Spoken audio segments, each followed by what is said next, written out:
Pengajian Aisyah Cabang Kasembon 11 Agustus 2026. Assalamualaikum warahmatullahi wabarakatuh. A'udzu billahi minasyaitonir rajim. Bismillahirrahmanirrahim. Hamdan na'imin hamdan syakirin. Allahumma shalli ala Muhammadin wa ala alihi wa ashabihi ajma'in. Amma ba'd. Hadratal mukarramun, para alim, para ulama, kepada Ketua Aisyah sekecamatan Kasembon yang kami hormati, segenap pengurus Aisyah sekecamatan Kasembon yang kami hormati, hadirin ibu-ibu jamaah Aisyah yang berbahagia. Alhamdulillahirabbil alamin. Marilah senantiasa kita haturkan kehadirat Allah Subhanahu wa taala atas limpahan rahmatnya, nikmat sehat, nikmat apapun juga yang telah kita rasakan. Dan di sini sehingga kita bisa berkumpul di sini dalam keadaan sehat wal afiah dalam rangka pengajian rutin Aisyah sekecamatan Kasembon. Salawat beserta salam Allah marilah tetap kita haturkan kehadirat Nabi besar Muhammad sallallahu alaihi wasallam yang telah membimbing kita ke jalan kebenaran, yakni ajaran agama Islam. Bapak Ibu yang kami hormati, di sini saya selaku pemandu acara pada siang hari ini akan saya bacakan susunan acara sebagai berikut. Acara yang pertama pembukaan, acara yang kedua pembacaan ayat-ayat suci Al-Quran. Yang akan kita baca adalah surat At-Tariq ayat 1 sampai 17, halaman 51 sampai dengan 52. Untuk acara selanjutnya adalah pembacaan Asmaul Husna, dilanjut dengan pengajian inti yang akan diisi oleh Ustadz Bilal, kelima lain-lain, dan ditutup dengan doa. Bapak Ibu yang kami hormati, marilah acara hari ini kita buka bersama dengan bacaan Bismillahirrahmanirrahim. Terima kasih. Untuk acara selanjutnya adalah pembacaan ayat-ayat suci Al-Quran. Kepada ibu yang bertugas disilahkan.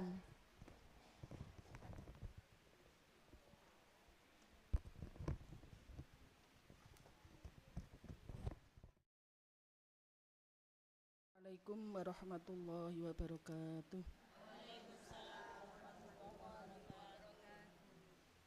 Monggo ibu-ibu, sampun sedaya. Nggih. Monggo.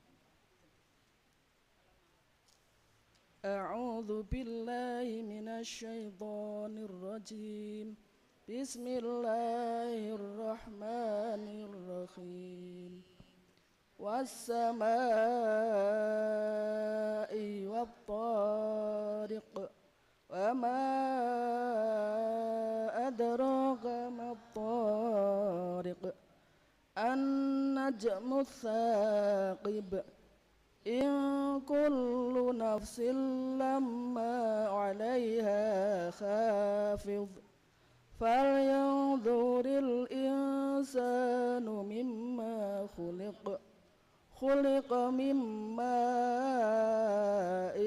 dafiq yakhruju min bainis sulbi wat taraib innahu ala raj'ihi laqadir yawma tublas sarair fama lahu min quwwatin wala nasir was-samaa'i dhatir raj' wal ardi dhatis sad' innahu laqawlun fasl wa ma huwa bil hazl innahum yakiduna kaida wa akidu kaida famahilil kafirina amhilhum ruwaida.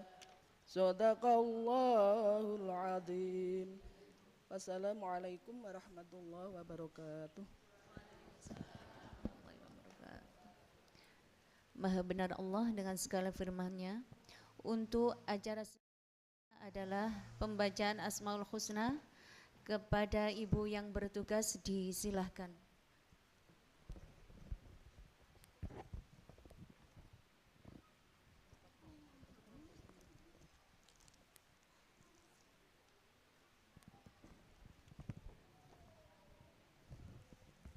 Assalamualaikum warahmatullahi wabarakatuh.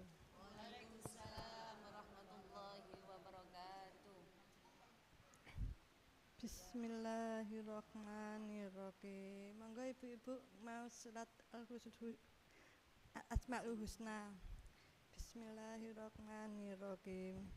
Ya Allah, Ya Rahman, Ya Rahim, Ya Malik, Ya Kudus, Ya Salam, Ya Mu'min, Ya Muhaimin, Ya Aziz, Ya Jafar, Ya Mutakyabir, Ya Khalik, Ya Qadir, Ya Mautali, Ya Ghafar, Ya Qahar, Ya Mahyab, Ya Razak, Ya Fatah, Ya Alim, Ya Qadir, Ya Basir, Ya Ghafir, Ya Raqib, Ya Mu'id, Ya Majid, Ya Sami, Ya Basir, Ya Hakam, Ya Qadir, Ya Bayi, Ya Khabir, Ya Malik, Ya Mujib, Ya Ghafur ya syakur, ya Ali ya kabir, ya hafid ya muqit, Ya Basir, ya jamil, ya karim, ya raqib, Ya Matib, Ya Hasir, ya hakim, ya wadud, ya majid, ya bahir, ya syahid, ya haqur, ya wakil, ya qawir, ya matin, ya hamid, ya hamid, ya muhsin, ya mubdi, ya muhyi, ya mumit, ya mumit, ya hayyu, ya qayyum, ya wajid, ya majid, ya wahid, ya somad, ya qadir, ya muqtadir, ya muqaddim, ya muakhir, ya awal, ya akhir, ya dhahir, ya batin, ya wali, ya muta'ali, ya baru, ya muta'al, Ya Taqim, ya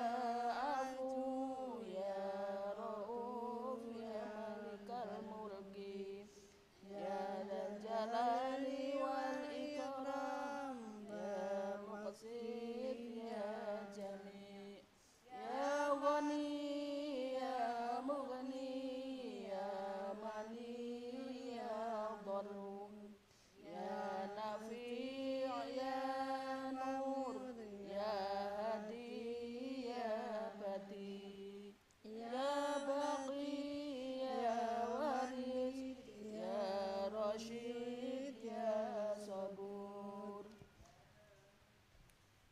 Matur suwun ibu-ibu. Assalamualaikum warahmatullahi wabarakatuh.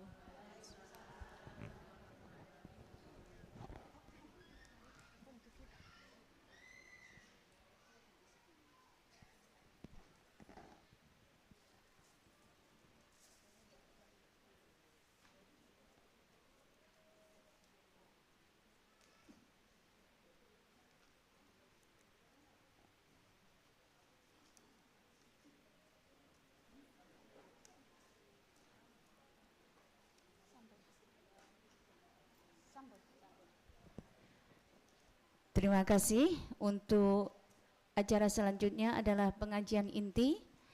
Dalam hal ini akan diisi oleh Ustadz Bilal. Dumateng beliau dihaturkan.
Assalamualaikum warahmatullahi wabarakatuh.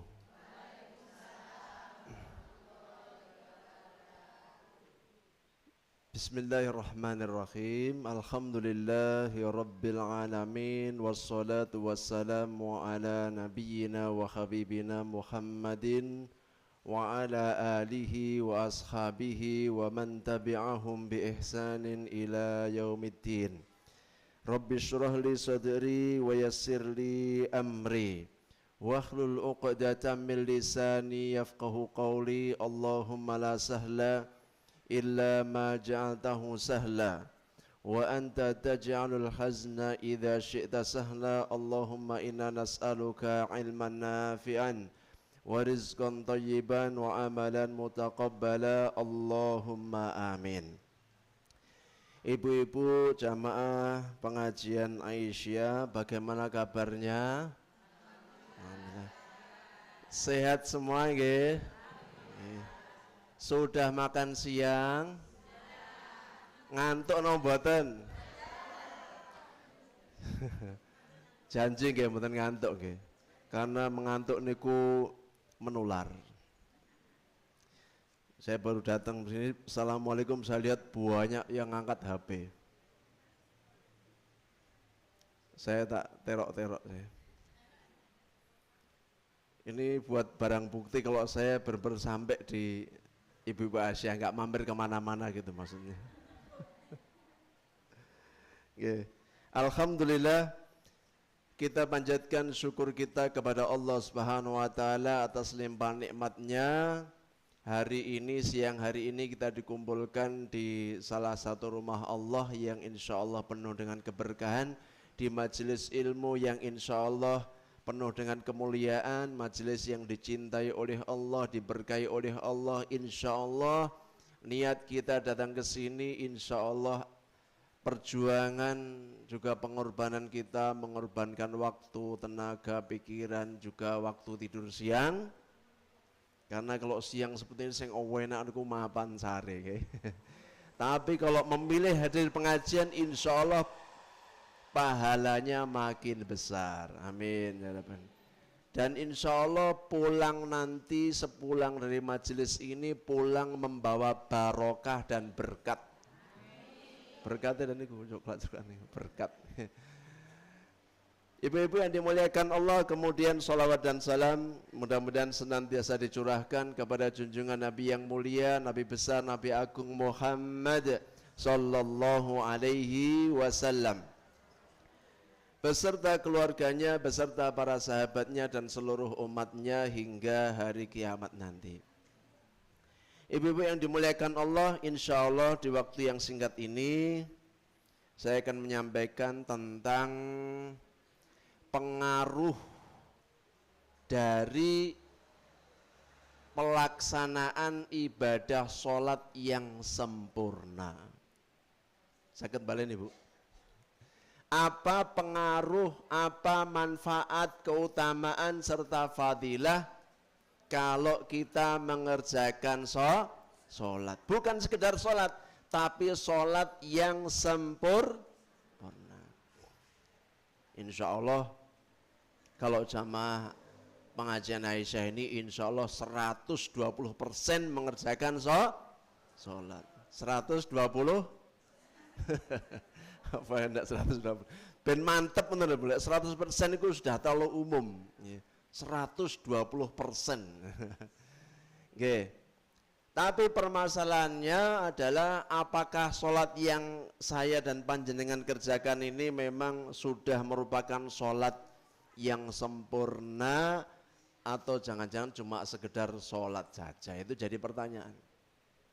Oleh karena itu ibu-ibu yang dimuliakan Allah, di antara nikmat terbesar yang Allah berikan kepada kita sebagai hambanya, selain nikmat berupa nikmat duniawi, kita bisa diberikan umur panjang dan kesehatan, dicukupkan rezeki, nikmat tatkala Allah Subhanahu wa taala memberikan kepada kita hidayah dan taufik berupa kesadaran untuk mau dengan sadar mengerjakan sholat. Allah Subhanahu wa taala berfirman, wa aqimis sholata lidzikri, dirikanlah sholat untuk mengingatku. Ya. Nah, maka hari ini kita tidak sedang bertanya bahwa apakah kita sudah sholat atau belum. Saya husnudzon, saya prasangka baik, ibu-ibu Aisyah yang cantik-cantik lahir batinnya, yang muda cantik, yang sepuh juga cantik. Kenapa? Karena pancaran inner beauty dari keimanan panjenengan. Ya, begitu. Pertanyaannya untuk kita hari ini adalah, kalau kita sudah mengerjakan sholat, pertanyaannya bagaimana kualitas sholat kita? Apakah kita ini sholat cuma sekedar penggugur kewajiban? Oh, karena sholat itu adalah kewajiban umat Islam, saya mengerjakan sholat, selesai. Subuh, duhur, asar, maghrib, isya dikerjakan, berarti sudah menggugurkan kewajiban. Tetapi pertanyaannya adalah bagaimana ibadah sholat yang kita kerjakan itu, selain itu menggugurkan kewajiban, sholat itu memberikan pengaruh pada hati kita, membersihkan jiwa kita, memperbaiki akhlak kita, dan semakin membuat kita dekat dengan Gusti Allah. Nah, itu pertanyaannya ya. Kemudian jamaah sekalian yang dimuliakan Allah, kenapa ya sholat itu dalam agama kita merupakan ibadah yang amat sangat penting ya, ibadah yang sangat agung. Salah satu sebabnya Nabi SAW pernah bersabda, inna awwala ma yuhasabu bihil abdu yaumal qiyamati as-sholah. Amal yang pertama kali diperhitungkan, dihisab oleh Allah di hari kiamat nanti, nomor satu adalah amalan sholat. Idza soluhat soluha sa'iru a'malihi. Orang itu kalau sholatnya baik, amal yang lain juga baik. Wa idza fasadat fasada sa'iru a'malihi. Kalau sholatnya jelek, rusak, enggak sempurna, ada kekurangan, ketidaksempurnaan, itu akan berimbas, akan berdampak ketidaksempurnaan atau kerusakan amal-amal yang lainnya gitu. Nah, oleh karena itu secara umum sholat itu secara umum ya, sholat itu bukan cuma sekedar mengerjakan kemudian selesai sesuai dengan jumlah rakaat-rakaatnya, tapi apakah kita, pertanyaannya, apakah kita sudah menjaga sholat tepat pada waktunya, apakah kita sudah menjaga wudunya, memperhatikan aurat kita apakah sudah tertutup dengan baik atau betul, apakah kita sudah memperhatikan kesucian tempatnya, pakaian badan kita, apakah kita sudah faham setiap ucapan-ucapan yang kita lafalkan sejak takbiratul ihram sampai salam ya, dan masih banyak perkara-perkara yang lain yang mudah-mudahan di majelis yang singkat ini harusnya materi ini kalau pengen sholat sempurna itu harusnya daurah 24 jam. Jadi kalau pengajiannya mulai jam 2 nanti sampai besok jam 2. Siap mboten Bu jenengan? Kula sing mboten siap. Nah makanya karena waktunya cuma 1 jam, maka kita fokuskan perhatian kita, HP-nya ditaruh, ya. Jangan kecuali yang memang HP-nya buat nyatet. Ya. Pokoknya biasakan kita kalau hadir di majelis ilmu, data paket dimatikan, ya. Karena menggoda, ya. Klunting, simak link berikut ini, ya. Berita politik, berita macam-macam, ya. Baik jamaah sekalian yang dimuliakan Allah, apa yang dimaksud dengan sholat yang sempurna? Kita pengen ini terus terang. Nasihat ini sebenarnya untuk diri saya sendiri, tapi mudah-mudahan yang namanya nasihat, fadzakir fa inna dzikra tanfa'ul mu'minin. Berikanlah nasihat, wejangan, tausiah, karena nasihat itu akan bermanfaat. Siapapun orang-orang beriman akan mendapatkan manfaat.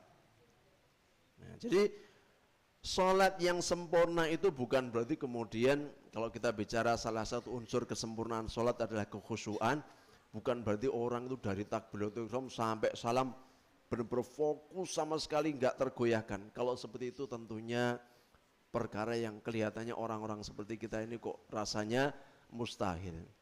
Tapi kita berusaha, ya. Walaupun khusyuk 100% itu tampaknya mustahil, tapi setidaknya kita berusaha sesuai dengan kemampuan kita, ya. Dan alhamdulillahnya Allah tidak menjadikan kekhusyuan dalam sholat sebagai rukun. Artinya orang kalau sholat seandainya khusyuk itu sebagai rukun, maknanya adalah sholat yang enggak khusyuk maka batal, ya. Pas sholat benar-benar konsentrasi, ono sound system dang, masa enek sound horeg, lah wis gak khusyuk, baleni meneh sholatnya. Ya, alhamdulillahnya begitu.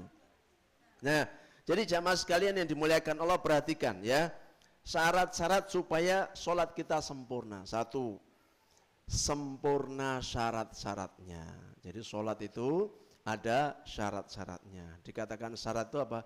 Perkara-perkara yang melatar belakangnya sholat. Sebelum sholat itu dilaksanakan ada syarat-syaratnya. Nanti kita sampaikan. Yang kedua, sempurna rukun-rukunnya. Nah ini dikatakan rukun itu berarti harus ada. Kalau tidak ada maka tidak sah sholatnya. Ya. Ada yang mengatakan rukunnya 14, ada yang mengatakan berapa, ya. Yang jelas poin-poinnya nanti kita akan sampaikan supaya apa? Jangan sampai orang itu sudah menutup aurat dengan baik tapi rukunnya ada yang kurang. Kemudian di antara kesempurnaan sholat adalah berusaha menyempurnakan sunnah-sunnah di dalam sholat, ya. Karena rukun alhamdulillah rukun sedikit, tapi kalau kita pengen dapat pahalanya banyak, nah, sunnah-sunnahnya kita perhatikan. Kemudian adab-adabnya, ini hampir sama ya, sunnah dan adab-adab dalam sholat. Yang keempat, sempurna kekhusyuannya. Ini perjuangan kita, ya. Khusyuk itu bab-babnya bab urusan hati. Hati itu berusaha hadir sepenuhnya kepada menghadap Allah Subhanahu wa taala. Yang kelima, ya ini bonusnya. Salat itu sempurna kalau apa? Sempurna apa? Salat yang dilaksanakan seseorang itu memberikan pengaruh dalam kehidupannya. Nanti kita lihat 20 tahun salat kok jek panggah gaene napa? Maidu, ya. Gunem, ngerasan-rasan, nyelatu, tonggo, nah begitu. Nah ini jangan-jangan ini juga bab jangan-jangan sholatnya belum sempurna. Karena kalau sholat itu sempurna akan memberikan pengaruh. Orang kalau sholatnya baik, tutur katanya baik, lembut, sabar, murah senyum, pemurah, mudah empati, urusan orang, tidak gampang menyakiti orang, bersabar atas gangguan dari orang lain. Ya, saya ulang ya. Salat sempurna 1, sempurna syaratnya, rukun-rukunnya, sunnah-sunnah dan adabnya, kekhusyuannya dan pengaruhnya. Jadi pengaruh itu bagian terakhir, ya. Sekarang yang pertama, syarat-syarat salat. Ya, tentunya menurut persyarikatan kita Muhammadiyah. Yang pertama, ini dikatakan syarat itu berarti semuanya ini sebelum salat dilaksanakan, ya. 1, harus suci dari hadas besar maupun kecil, ya. Insyaallah suci berarti apa? Harus apa? Berwudu, ya. Salat itu harus berwudu, berarti wudunya harus diperhatikan, ya. Secara singkat ya saya sampaikan, rukun wudu itu Ini rukunnya ya, rukun wudhu. Satu, niat. Ya, niat dalam hati bahwa saya menyengaja saya berwudhu untuk apa? Mensucikan dari hadas kecil dalam hati. Kalau mungkin dalam madhab yang lain mungkin dilafatkan itu sunnah. Tapi semua ulama sepakat niat itu dalam semua ibadah di hati. Cuma di beberapa madhab disunahkan melafatkan. Kalau di Muhammadiyah cukup di dalam hati. Satu niat. Yang kedua membasuh muka atau wajah. Membasuh itu artinya apa? Menyiramkan air ke wajah. Jadi ambil air, ini ambil air dari keran nggih, kemudian diguyurkan di wajah. Batasan wajah nyun sewu nggih. Kalau dari atas ini batas tumbuhnya rambut normalnya orang. Nyun sewu kalau ada orang botak, ya bukan berarti itu dari sini boten. Normalnya orang tuh rambutnya sampai di sini nggih. Itu batas atasnya. Batas sampingnya telinga. Batas bawahnya janggut. Ya, janggut ini. Ya, ibu bukan nggak punya jenggot jadi gampang nyur ngoten gitu. Jadi diguyur dan pastikan rata. Jangan sampai diguyur ternyata bagian sininya kering. Jadi diguyur dan sambil digosok-gosok begitu. Supaya apa? Airnya semua rata, terguyur. Yang kedua, nah ini aslinya satu kali, ya. Kita bicara yang rukun-rukun dulu. Membasuh wajah, ya. Satu kali sudah sah.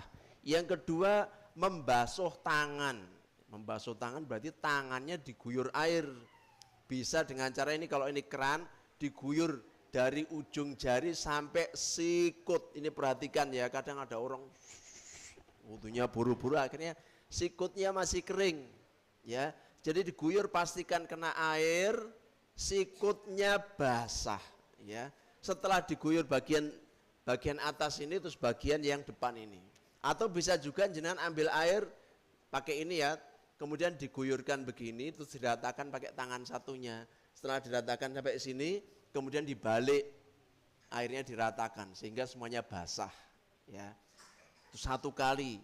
Sebelah kiri juga sama, diguyur pakai keran, diratakan pakai tangan kanan. Alhamdulillah tangannya dua semua nggih Bu nggih. Alhamdulillah ya, jadi mudah nggih. Diguyurkan, diratakan. Boleh juga dengan ambil air di sini terus diguyurkan begini, dibelokkan sampai sikut. Ini penting, kenapa? Kalau wudhunya enggak sah, sebagus apapun sholat enggak sah. Karena syarat itu berarti harus ada, ya. Basuh tangan. Setelah basuh tangan, apa? Mengusap kepala. Apa Bu? Mengusap itu bukan beda dengan membasuh. Kalau mengusap itu berarti airnya mboten banyak segini, okay? Cukup tangannya dibasahi atau ambil air terus dibuang, terus mengusap kepala nyun sewu ngeten nggih. Yang sempurna. Jadi dari depan, nggih, di depan sini batasnya rambut ke belakang sampai batas kepala. Jadi kalau kita begini kan, ya, atau di batas sampai tengkuk begini ya, batas atas leher. Seret begini. Kemudian apa? Telinga, ya. Kalau dalam madzhab Syafi'i telinga tidak termasuk rukun, ya. Jadi satu kali. Ini yang sempurna apa? Diusap semua, ya. Yang diusap itu kepala, bukan rambut. Artinya kalau rambutnya panjang diusap, bukan perlu, okay? Jadi cuma kepala sampai sini. Kemudian telinga, ya. Telinga pastikan jari jemari ini di apa gerak-gerakkan, dengan telinga kan jelekitut apa bahasa Indonesia jelekitut itu ya. Telinga kan bergelombang ya, diikuti gitu ya. Terus jempolnya mengusap telinga bagian belakang dari bawah ke atas. Nah, begini ya. Kemudian terakhir membasuh kaki ya. Kaki dibasuh ya, dari ujung kaki sampai polok mata kaki. Ini juga perhatikan nyun sewu nggih. Mata kaki itu sejajar ke belakang itu. Kadang-kadang orang wudu cuma dicur-cur ngoten mawon. Akhirnya belakangnya mata kaki ini kering. Nah, ini khawatir tidak sah. Jadi usahakan walaupun diguyur pakai keran, tangannya membantu meratakan. Pastikan sekeliling mata kaki itu semuanya basah. Nah, ini rukun-rukunnya wudu. Nah, tapi kalau dengan sunah-sunahnya saya sampaikan cepat. Pertama, Wudu membasuh tangan ya. Basuh tangan sambil membaca bismillah. Kalau wudunya di luar kamar mandi. Tapi kalau di dalam kamar mandi ya tidak usah dibaca, okay? Tidak apa-apa karena itu bukan rukun ya. Membasuh tangan kemudian berkumur-kumur. Kumur-kumur 3 kali. Ketika kumur-kumur membuangnya ke kiri ya. Benar kumur-kumur buat cuma dimut piak ngoten mboten. Kumur-kumur ya, buang ke kiri. Kemudian istinsyak memasukkan air ke hidung, kemudian apa? Disiseknya ke kiri ya. Syukur-syukur ini kalau bisa sekalian ambil air, masukkan mulut sekaligus dihisap pakai hidung. Kemudian kumur-kumur sambil menggerakkan. Ini yang sempurna. Ya. Semuanya 3 kali ya, membasuh tangan kanan 3 kali, kiri 3 kali, berkumur-kumur, istinsyak 3 kali, kemudian baru masuk rukun berikutnya apa? Membasuh muka 3 kali, boleh 2 kali, boleh 3 kali. Kalau pengen sempurna berapa? 3 ya. Kemudian membasuh tangan juga sama, kanan 3 kali, kiri 3 kali. Kecuali kepala kalau di Muhammadiyah dipilihkan 1 kali saja ya. Ambil air, diusap, ya. Sunahnya dikembalikan lagi ke depan, ya. Setelah itu baru telinga. Setelah itu kaki, kanan 3 kali, kiri 3 kali. Insya Allah wudunya sudah sah. Nah, kemudian disunahkan berdoa asyhadu alla ilaha illallah wahdahu la syarikalah wa asyhadu anna muhammadan abduhu wa rasuluh Allahumma ja'alni minat tawabin wa ja'alni minal tatahhirin. Ini Masya Allah wudu itu banyak keutamaannya dan saya sarankan biasakan punya amalan menjaga wudu. Artinya walaupun bukan di luar waktu sholat, setiap batal wudu ya. Insya Allah orang kalau selalu berada dalam kondisi suci itu setan akan lebih sulit menggoda ya. Dan gangguan jin juga sulit ya. Saya sering terapi orang ruqyah itu kalau terapi ruqyah itu kalau orang kena gangguan jin salah satu perbentengannya apa? Jaga wudu. Pokoknya batal wudu itu jin itu akan sulit mengganggu ya. Baik. Itu suci dari hadas kecil ya. Kalau hadas besar ya berarti mandi besar itu ya. Insyaallah jenengan sudah paham. Yang kedua, syarat sah salat suci dari najis. Ya, benda-benda najis. Bagian mana yang suci? 1, badan kita. Pastikan badan kita suci ya. Makanya mohon maaf kalau buang air jongkok, jangan berdiri apalagi berlari karena mencrat-mencrat ya. Badannya bersih dari najis. Yang kedua, baju yang dipakai termasuk mukena harus bersih dari najis. Yang ketiga, tempatnya. Jadi pembahasan suci dari najis itu badannya, bajunya dan tempatnya ya. Yang ketiga, syarat sah salat menutup aurat ya, menutup aurat ya. Pakai mukena insyaallah sudah termasuk menutup aurat. Dan pastikan kalau pakai mukena ya, 1 mungkin mukenanya tebal sehingga rambutnya tidak nerawang kelihatan, atau kalau mukenanya tipis dirangkepi jilbab ya, karena ini bagian dari kesempurnaan sholat. Yang keempat, menghadap ke arah kiblat. Sampun pirsa nggih kiblate ten dalem piyambak-piyambak nggih. Niki memang area Kasembon niki memang luar biasa. Belak-belok ten musala niku nggih. Kula kadang-kadang niku rodok pangkling nggih. Niku lho salat ten musolane Depot Amanah niku rumangsa kula niku madhep ngidul ya. Winginane kula takziah nggih Pak Tanto nggih rahimahullah nggih. Kula salat jenazah rumangsane madhep ngidul. Karena mau menggak-menggok dalane nggih. Ngoten nggih. Intinya menghadap ke arah kiblat. Dan yang kelima, yakin sudah masuk waktu sholat ya. Dan khusus untuk subuh ya.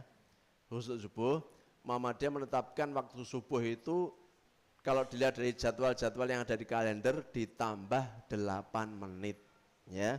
Jadi sudah masuk waktu subuh. Kemudian kita lanjutkan bab berikutnya ya, tentang rukun-rukun sholat. Jadi catatan pentingnya untuk syarat tadi, mohon wudunya itu diperiksa, pastikan anggota-anggota yang wajib kena wudhu itu dibasuh, artinya benar-benar basah, ya, jangan buru-buru, ya, jangan buru-buru.